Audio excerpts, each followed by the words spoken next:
All right, good morning. Good morning. Good morning. What time have I got? 8:08. 8:08. Good morning, guys. Coach Michael Burt. Happy Thursday morning to you. Every day, pretty much every day, not every day, but every Tuesday, Thursday, I try to bring you a rhythm. I believe life happens in a rhythm, heart beats in a rhythm. The better you can stay in a rhythm in life, the bigger the things you're going to do. When you break that rhythm, could be the diet, nutrition, could be the workout plan, could be the system you use, could be the daily prospecting you have.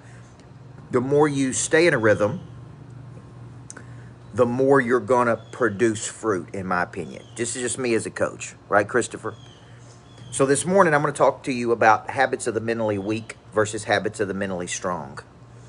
Okay, and obviously you guys know I spend a lot of time talking about the habits of the top 1% of performers, something I've been coaching people on. That is in conjunction with Dr. Kevin Elko, a Nick Saban psychologist. And it's interesting to me that if you have a desire to be in the top 1% of performers in the world, there are certain habits they had. Like many years ago, when I was 18 years old, I read the book, The 7 Habits of Highly Effective People. And I go, okay, if these are the criteria of people that do big things in the world, I need to practice those habits. Well, when you look at the habits of the top 1% of performers, there's 2 or 3 of those habits that have to do with mental toughness. One is the ability to lock into something and see it through to its conclusion, right? You have a target, you see a target, you lock into a target, and you literally have the self-discipline, grit, resilience to take something and see it through to its conclusion. This has a lot to do with sales, man. I was telling Doug Wood the other day, Brian White, that follow-up is all about one thing. Noah Davidson, it's about grit, man. It's not about intelligence. It's not about looks. It's not about product or service. Follow-up, Daniel Hodges, is all about grit. Well, grit is a sign of mental toughness. Okay, so one of the things, Norma, that I see when I talk about these habits of these top 1% of performers is I look at, okay, does that person have it? And there are indicators that show me if a person has the ability to lock into something and see it through to its conclusion, right? Or they don't.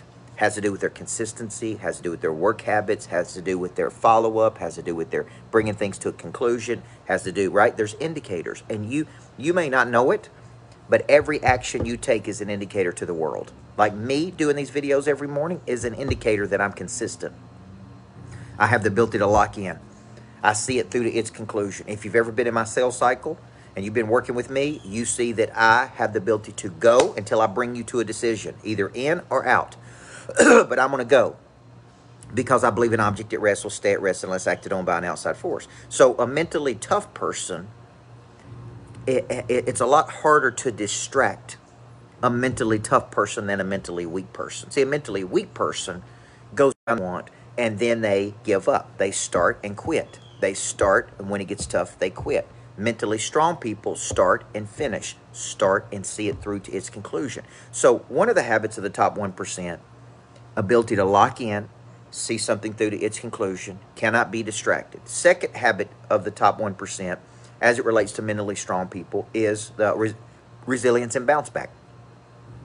Elko said to me one day, there's only 2 ways we go in life. We fail or we fell forward. That's it.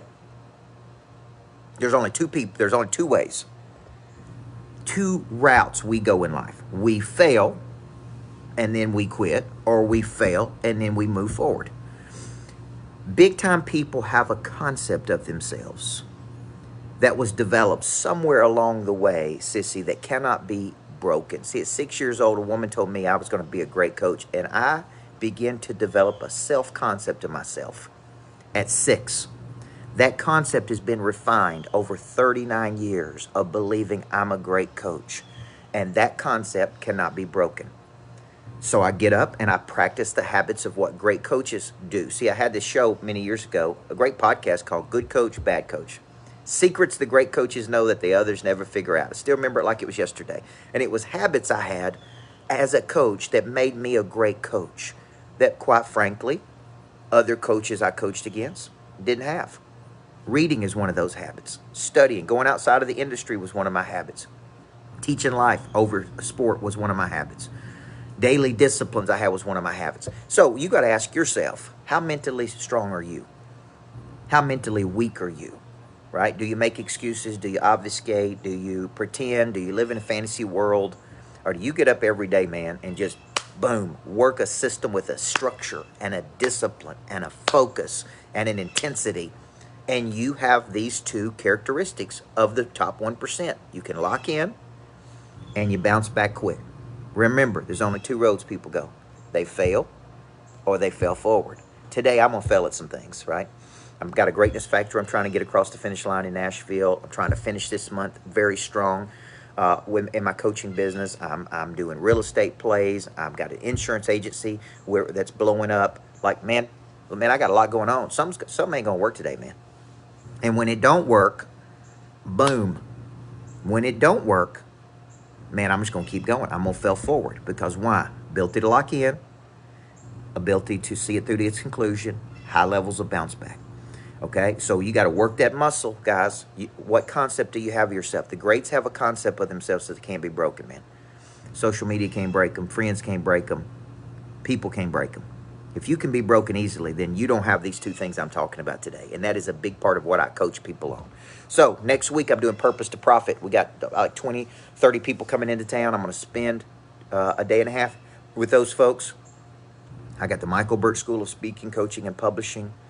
I'm also doing a high net worth group called Super Drive for people that are earning high incomes that want to be coached in a small group by me. This is kind of a limited thing that I'm doing. And then I'm speaking all over the world. I'll be in Charleston, South Carolina next week. I'll be in Johnson City, Tennessee. I'll be in Gatlinburg.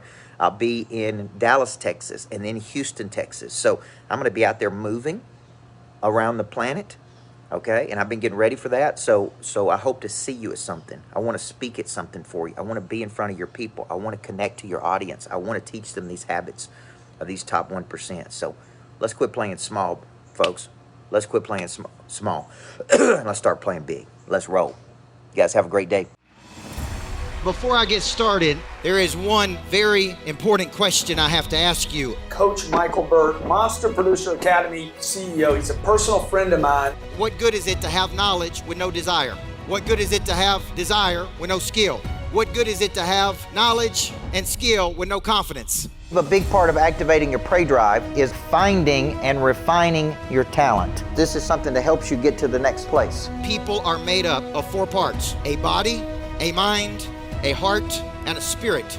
You need to know you, and then you need to have an awareness, and sometimes you don't even know what you need. So all 4 parts of our nature have to be clicking. Your hard skill solves my problem. The bigger the problem, the more money people will pay to solve it. Everything is valuable to your future. What I'm really paying you for is your past. A monster producer combines multiple skills to dominate a market. When you get to wake up every day and do what you love doing, man, it is hard not to be motivated. They think at a higher ordinance than everybody else. They want to create new things. I have a conviction about me, and that's the conviction that you feel when I talk, when I speak. It comes across as passion. You got to learn how to connect to another person at such a deep level that it moves them. You have goals, you have targets, but you don't have a sense of urgency. They're going to exchange money, energy. They're going to raise capital. They're going to start new businesses. There's going to be joint ventures. I think your purpose finds you. It is activated. The word activate means to initiate. Discipline, which is a derivative of the word disciple, which means to give yourself to a person or cause you believe in. Do you believe in your future, yes or no? When we know better, we do better. Finding the problem that you are uniquely qualified to solve, and you don't know what problem you really solve for whom, then there is no big financial exchange right there. You should leave here thinking bigger today than when you came. And I want to shake your hand and look you in the eyeball when you make this decision. Thank you. We'll see you in the back. God bless you. Thank you. Thank you. Thank you.